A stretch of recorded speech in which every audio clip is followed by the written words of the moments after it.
Okay. Hi. Thanks for tuning in. I'm Ed Halpus. I'm here with Brother Ian Lum. We're in St. Cloud, Minnesota, making an education video for our Grand Lodge Education Committee. I want to thank you again for tuning us in. If you want to enjoy a little time in your own hometown or a city that you happen to be visiting, just go for a walk around town and take a look at the architecture that you can find on some of the older buildings that are in a town or a city. We kind of hoped to be outside to make this video today, but because of the weather, we're indoors, and a brother of ours, Worshipful Brother Dennis McQuay, has allowed us to use one of his buildings here in St. Cloud to make this video. To get back to what I was going to talk about, going around town looking at architecture. I've done that in quite a few communities in my travels. And today, Brother Ian and I are here in St. Cloud, as I mentioned. But it seems that no matter where you go or how big or small a town that you might be in, you can find something interesting in architecture to take a look at. The Corinthian is considered a masterpiece of art, and it was invented by Callimachus in Corinth. I know that you've heard the name Callimachus before. Our degree work is worthy of study because it doesn't teach history. It contains allegories, allegorical stories. Nor does it teach nor does the second degree teach architecture. It tells us just a little bit about Callimachus and how he took the hint of the capital of the Corinthian pillar by passing by the tomb of a young lady. The Encyclopedia Britannica says the very same thing. You might find that interesting. If you look it up, it'll ring true with our lecture, the Middle Chamber lecture. However, other places the information goes deeper, but still we don't know a whole lot about Callimachus.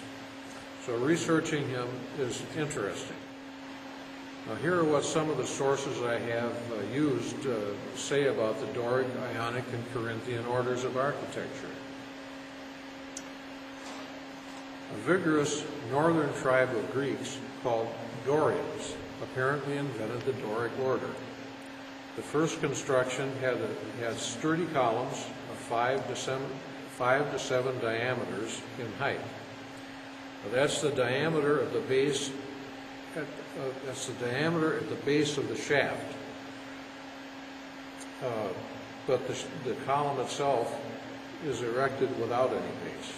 The Doric columns are always without a base, and the Doric has a cap of great simplicity. Its beauty was the abacus, which is a square block above a curved molding. The entablature was composed of 3 members: the architrave, the frieze, and the cornice. The Ionic has a curious and beautiful capital with delicate spirals called volutes as its main feature. The columns have bases and capitals and are more widely spaced than the Doric. The Doric was likened by the ancients in its vigor to the masculine form, while the Ionic in its grace represented the feminine form. The Corinthian, which was invented by our friend Callimachus, was the last in origin, and it was little used by the Greeks. It was used more frequently by the Romans. The Corinthian is similar to the Ionic, but its column is more slender, and the capital, which is shaped like an inverted bell, is richly decorated with acanthus leaves, arranged below 4 small protruding volutes. The oldest known Corinthian capital found is in the Temple of Apollo at Bassae, and is dated at 427 BCE. The Corinthian is also sometimes called a feminine order because it is many times on the top level of a building, like in the Colosseum. and holding up the least amount of weight. The columns of all three orders were decorated with vertical grooves or flutes.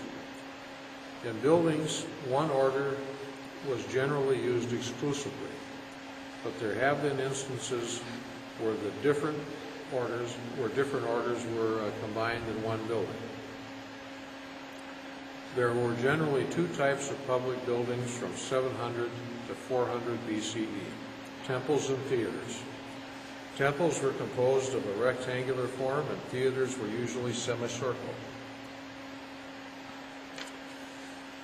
To learn a little bit more about the architecture that we talk about in the Middle Chamber lecture, I'd recommend two books. One of them is the first one I recommend is the Masonic Manual of Minnesota, where you can read about the orders of architecture and Callimachus as it's presented in the Middle Chamber lecture. And you can find that online at the website for the Grand Lodge of Ancient, Free, and Accepted Masons of Minnesota. It's at www.mn-masons.org.